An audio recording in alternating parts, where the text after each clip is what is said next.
dirbu Plungės technologijų verslo mokykloje 36 metai. Pagal specialybę mechanizaciją dėstau mokykloje.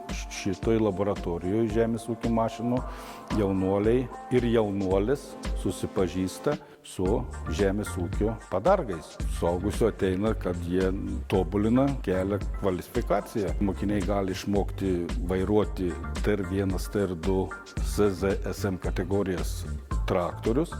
Mokomės žemės ūkio mašinų, automobilių variklių priežiūrą ir remontą. Toliau yra mokomasis laukas, turi mokyklą, dirbamos žemės. Arimas, kultivavimas, sėja, net kūlimas.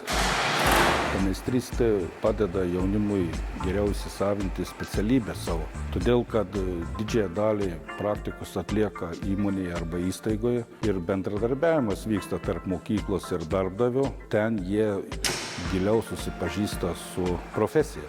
Po tokių mokymų yra lengviau susirasti darbą. Mes kaip mokytojai tobulėti irgi turim kartu su vaikais.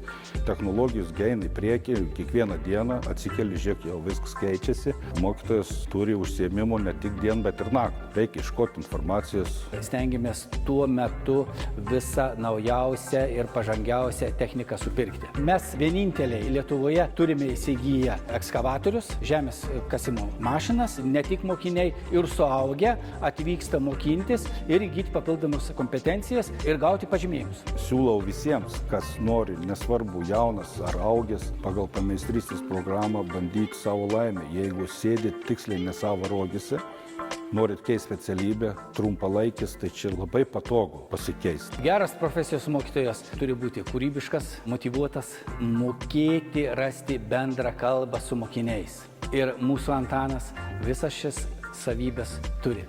Antaną myli mokiniai, todėl kad bendrą kalbą randa, kaip lygius su lygiu, perduoda žinias paprastai, ūkiškai.